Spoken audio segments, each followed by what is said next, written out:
ரீசெண்டா 2 blue வோர்டெக்ஸோட chapter 9ஓட ஸ்பாயர்ஸ் வந்திருக்குது. அதுல குரமாவ காமிச்சிருக்காங்க. குரமானா நம்ம நருட்டோக்குள்ள இருந்த குரமா கிடையாது. இது பேபி குரமா ஹீமோரிக்குள்ள இருக்குது. பேபி குரமா ஹீமோரி கிட்ட பேசுற மாதிரி காமிச்சு முடிச்சிருப்பாங்க. இது எனக்கு ரொம்பவே சர்ப்ரைஸா இருந்துச்சு. ஏன்னா பேசிக்கா ரைட்டரை பொறுத்த வரைக்கும் ஒரு கேரக்டருக்கு நல்ல ஸ்டோரி சொல்லி அந்த கேரக்டருக்கு நல்ல எண்டிங் கொடுத்ததுக்கு அப்புறம் அந்த கேரக்டரை தொடைய மாட்டாங்க. இப்போ நம்ம குரமா வச்சே பார்க்கலாமே. குரமாக்கு நல்ல ஸ்டோரி சொல்லி அதுக்கு ஒரு அழகான எண்டிங்கை கொடுத்துருப்பாங்க. நருட்டோக்காண்டி சாக்ரிஃபைஸ் பண்ணி அது இறந்துருக்கும். அந்த டைம் எல்லாருமே எப்படி ஃபீல் பண்ணணும்னு தெளிவாக தெரியும் குரமா இறந்ததுக்கு. இப்போ திரும்பி குரமாவை கொண்டு வந்தனால அந்த சாக்ரிஃபைஸ் பார்த்தீங்கன்னா வேஸ்டான சாக்ரிஃபைஸாக மாறிடும், ஒன்றும் இல்லாத சாக்ரிஃபைஸாக மாறிடும். அண்ட் சேம் டைம் மோமோசிக்கு நருட்டோ கூட சொல்லியிருப்பான் உன்னோட பவரை நீ ஷேர் பண்ண மாட்டான்ட்டு. அது பார்த்தீங்கன்னா இங்கே பொய்யா மாறுது.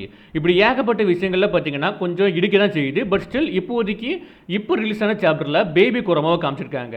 ஹீமோரியை பொறுத்த வரைக்கும் மெயின் கேரக்டர் கிடையாது. அதனால அவளுக்குள்ள இருக்கக்கூடிய குரமாவும் மெயின் கேரக்டர் இருக்க வாய்ப்பு கிடையாது, சைடு கேரக்டர் தான் இருக்கும்.